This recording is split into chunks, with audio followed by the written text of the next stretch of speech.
Bismillahirrahmanirrahim. Assalamualaikum warahmatullahi wabarakatuh. Oke, teman-teman semua, di sini aku mau talk about my campus, about STPN or Sekolah Tinggi Pertanahan Nasional. Nah, ini pertanyaan-pertanyaan seputar sekolah kedinasan ya. Jadi bukan hanya buat STPN sebenarnya, tapi overall ini yang dibutuhkan sekolah kedinasan gitu loh. Jadi aku mau buat konten yang sekiranya kalian butuh juga gitu loh. Nggak hanya wawancara atau kesehatan, tapi overall secara keseluruhan sekolah kedinasan tuh butuh ini loh, butuh itu loh, butuh ini gitu.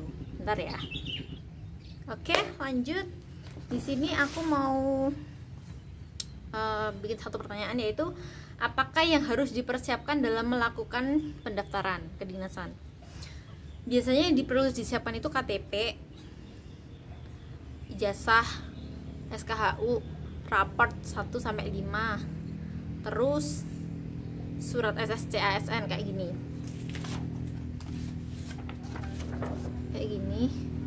surat kartu pendaftaran SSC ASN. Ini aku dulu pas aku di Politeknik Statistika STIS. Nah, jadi kalau ikatan dinas itu pasti butuh ini, pasti butuh kartu pendaftaran SSC ASN Dikdin 2019 atau berapa. Ini ya untuk kartu pendaftarannya. Terus udah sih, itu aja. Nanti selanjutnya di psikotes ada. Udah, oke. Terus bagaimana cara pendaftaran untuk peserta yang tidak memiliki nilai UN di masa pandemi ini? Nah, ini juga jadi problem ya dulu pas waktu pendaftaran di awal itu. Kalau nggak ada UN di masa pandemi kan, di masa corona itu, kita harus gimana gitu loh. Kita cukup memberikan surat keterangan lulus atau SKL dan nilai raport dari semester 1 sampai semester 5. Ya, itu yang kita butuhkan. Terus bisakah mendaftar lebih dari satu sekolah kedinasan? Jawabannya bisa banget. Tapi tidak boleh 2 ikatan dinas dalam satu pendaftaran. Harus 1 ikatan dinas, 1 sekolah kedinasan. Misal aku dulu daftar STIS. Daftar STIS gak boleh sama daftar STAN, itu gak boleh, atau IPDN atau STTD atau STSN, itu gak boleh. Tapi bolehnya itu aku daftar STPN, sekolah kedinasan aja, dan daftar STIS, yaitu sekolah ikatan dinas, itu boleh. Jadi peserta atau pendaftar hanya boleh mendaftar pada 1 sekolah ikatan dinas dan 1 sekolah kedinasan aja. Bagaimana saat mengisi ada kesalahan dalam pengisian data? Gini, ingat ya sobat-sobat, data itu bisa diubah selama pendaftar atau peserta belum mengeklik akhir pendaftaran atau simpan permanen. Jadi pada resume pendaftaran, sehingga sebelum mengakhiri pendaftaran itu pastikan data yang diinputkan itu sudah sesuai dengan data sobat-sobat semua. Terus, apa persyaratan khusus untuk mendaftar sekolah kedinasan? Persyaratan khusus itu ada di masing-masing sekolah kedinasan, itu semuanya berbeda-beda ya. Tapi peserta perlu mengecek kembali pada website masing-masing sekolah kedinasan mengenai persyaratan sekolah kedinasan, apakah ada persyaratan khusus atau tidak untuk mendaftar. Terus, jika NIK atau nomor KK tidak ditemukan bagaimana? Nah, ini nih yang sangat penting. Ditanyakan bila kemungkinan terjadi seperti ini apabila terdapat ketidaksesuaian data antara NIK dan nomor keluarga. NIK atau kepala keluarga, silahkan kalian semua tuh mengajukan permohonan. Permohonan apa? Permohonan perbaikan data ke kantor Dukcapil setempat sesuai alamat KTP dan Dukcapil pusat untuk melakukan perbaikan data sesuai dengan dokumen resmi yang dimiliki. Kontak Ditjen Dukcapil pusat dapat dilihat pada tautan http://dukcapil.kemendagri.go.id/kontak. Layanan helpdesk Ditjen Dukcapil atau CC-nya 1500537. Terus nih, bagaimana jika peserta belum 17 tahun sehingga belum memiliki KTP atau surat keterangan. Untuk peserta yang di bawah 17 tahun bisa mengupload kartu keluarga. Untuk swafoto juga menggunakan kartu keluarga. Swafoto seperti ini loh. Kan nanti ini sama KTP kan. Ini bisa menggunakan kartu keluarga. Terus mengapa peserta tidak bisa upload atau unggah dokumen? Nah, ini banyaknya peserta yang gagal upload dokumen disebabkan oleh ukuran file dan jenis file. Pastikan ukuran file dan jenis file yang akan diupload tidak melebihi dari batasan masing-masing dokumen yang disyaratkan di SSC-ASN Sekolah Kedinasan 2021. Apabila melebihi dari batasan ukuran yang ditetapkan, maka secara otomatis file atau dokumen yang Anda upload akan ditolak. Terus, bagaimana cara upload atau unggah dokumen persyaratan? Nah, sebelum upload pastikan lagi ukuran file dan jenis file diupload tidak melebihi dari batasan masing-masing yang disyaratkan kan. Terus dalam aplikasi SSC-ASN atau Sekolah Kedinasan. Nah, jadi sobat-sobat butuh melihat file upload sesuai dengan persyaratan. Semisal upload identitas diri ya bagian kolom identitas diri, ijazah ya bagian ijazah. Cukup mudah kok teman-teman. Terus berapa ukuran dan tipe file yang digunakan untuk upload? Ukuran dan tipe file dapat dilihat. Itu apa saja? Kita carikan, yaitu pas foto 200 KB itu JPG formatnya, KTP 200 KB formatnya JPG, ijazah 700 KB formatnya PDF, dokumen lainnya 1 MB formatnya PDF, bukti bayar 200 KB formatnya JPG, surat pernyataan 700 KB formatnya PDF, surat lamaran 400 KB formatnya PDF, surat keterangan 500 KB formatnya PDF. Pastikan seluruh file yang akan diupload sesuai dengan persyaratan masing-masing sekolah kedinasan. Terus, bagaimana agar proses upload dokumen dapat lebih cepat? Jika teman-teman ingin proses upload lebih cepat, dapat mencoba dengan membersihkan riwayat pelacakan, cache, cookies, serta menggunakan koneksi internet yang stabil. Gunakan koneksi internet yang menyediakan space bandwidth cukup sehingga dalam pengiriman file atau berkas tidak mengalami kendala, tidak mengalami crash. Terus, apakah bisa mengupload ulang dokumen yang sudah peserta upload? Dokumen yang sudah di-upload dapat di-upload ulang selama belum klik resume. Sobat-sobat harus berhati-hati dalam mengunggah dokumen dan pastikan sesuai dengan persyaratan. Cek ulang kembali sebelum melakukan proses upload. Apa sih kode billing itu? Nah, kode billing ini adalah kode pembayaran. Kode pembayaran yang harus dibayarkan dan diperoleh jika peserta dinyatakan lulus administrasi dan peserta diwajibkan memperhatikan kembali syarat-syarat sekolah kedinasan mengenai pembayaran kode billing.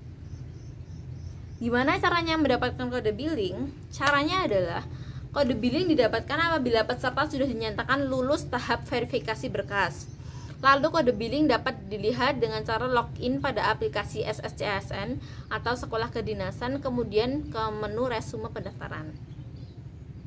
Adakah tata cara pembayaran kode billing? Sudah pasti dong. Stepnya adalah: pertama, kode billing dapat dibayarkan ke gerai ATM dengan memilih menu pembayaran atau transaksi yang lainnya sesuai dengan bank yang tersedia. Masukkan kartu ATM dan pilih bahasa Indonesia, Inggris juga boleh kak. Hehehe. Masukkan PIN ATM pribadi bukan milik orang lain ya. Pilih menu transaksi lainnya, pilih menu pembayaran, setelah itu pilih menu MPN. Masukkan 15 digit kode pembayaran billing yang kamu terima, kemudian pilih benar. Selanjutnya akan muncul informasi jumlah pembayaran. Jika sudah benar, kemudian tekan yes. Selesai deh, kamu dapat mencetak bukti pembayaran bila perlu. Gimana jika peserta sudah bayar namun dinyatakan belum membayar? Setelah bayar tapi statusnya masih tetap, jangan khawatir, sebab verifikasi pembayaran akan dilakukan dalam waktu 3 kali 24 jam, sehingga kamu dapat menunggu sambil belajar. Setelah itu kamu dapat mengecek kembali situs status pembayaran. peserta belum bayar namun statusnya dinyatakan sudah membayar. Asik dong. Hehehe. Apabila seperti ini dapat melaporkan pada pihak aplikasi The Help Desk pada menu aduan instansi ya. Jika tidak, kalian lakukan entah deh bakal terjadi masalah atau tidak ke depannya yang membuat kamu bisa gagal ikut seleksi. Bagaimana jika lupa password saat login dan koneksi? Buat teman-teman yang sering lupa password, jangan lupa dicatat.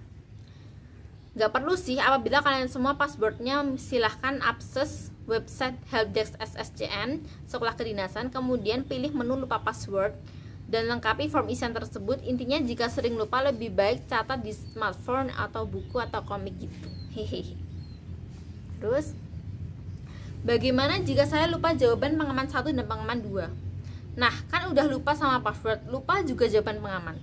Jika terjadi hal seperti ini, silahkan akses website Helpdesk SSCN Sekolah Kedinasan, kemudian pilih menu lupa jawaban pengaman 1 dan lengkapi form isian. Jika pengaman 2 juga lupa, silahkan lakukan hal tersebut kembali, pilih lupa jawaban pengaman kedua. Cara cek status tiket yang telah diajukan yaitu silahkan akses website Helpdesk SSCN Sekolah Kedinasan, kemudian menu cek status tiket, lalu masukkan kembali nomor tiket sobat dalam waktu 24 jam, 2 kali 24 jam. Pertanyaan seputar login, gimana jika permasalahan dihadapi tidak terdapat dalam website Helpdesk SSCN? Apabila kalian sedang mengalami masalah yang tidak dapat dalam website Helpdesk, dapat mengakses Helpdesk SSCASN Sekolah Kedinasan pada menu pengaduan PTK dan lengkapi form isian tersebut.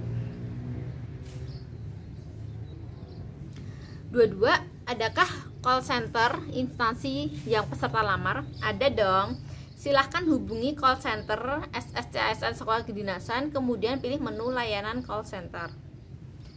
Website saat diakses kok lambat atau tidak dapat diakses, solusinya itu gimana gitu loh. Teman-teman jika mengalami hal seperti ini, harap dipastikan koneksi internet dalam kondisi stabil. Pastikan layanan internet yang digunakan mempunyai cukup bandwidth, serta cek versi browser yang digunakan, pastikan yang terbaru ya. Terus, bagaimana jika saat pengisian pendaftaran koneksi terputus? Ingat kembali ya teman-teman, sebelum mengisi pendaftaran itu pastikan koneksi internet dalam kondisi stabil.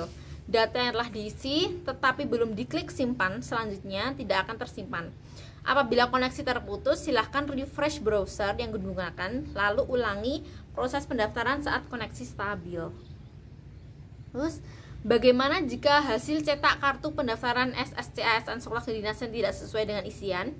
Ada yang pernah mengalami hal seperti ini? Apabila pernah, kalian dapat lakukan clear history atau bersihkan riwayat pelacakan, cache, cookies, kemudian silahkan refresh kembali browser yang digunakan, silahkan login dan cek kembali. Gimana cara mencetak ulang kartu informasi akun dan kartu pendaftaran SSCASN Sekolah Kedinasan? Caranya adalah silahkan login pada aplikasi SSCASN Sekolah Kedinasan dengan menggunakan nick dan password yang telah sobat daftarkan. Pilih menu resume pendaftaran. Jika sudah selesai, masukkan pendaftaran. Intinya jika kamu mau mencetak kembali kartu pendaftaran, bisa kok teman-teman. Bingung cara cetak kartu ujian? Jika peserta telah dinyatakan lulus seleksi administrasi, lakukan pembayaran kode billing dan sudah diverifikasi, maka teman-teman dapat mencetak kartu ujian dengan cara masuk ke halaman login ke portal SSCASN Sekolah Kedinasan. Nah, itulah beberapa pertanyaan seputar sekolah kedinasan yang sering ditanyakan oleh peserta saat pertama kali mendaftarkan diri ke sekolah kedinasan. Saran dari aku sih, sebelum mendaftar pastikan sudah melihat alur pendaftaran serta cara mendaftar sekolah kedinasan agar tidak bingung. Jadi buat kalian yang pemula bisa lihat video ini. Terus aku juga mau nge-share tentang psikotes. Tapi itu nanti aja aku buat di part 2. Terima kasih semuanya yang sudah hadir. Billahi taufiq wal hidayah. Wassalamualaikum warahmatullahi wabarakatuh. Bye bye. Makasih sudah nonton.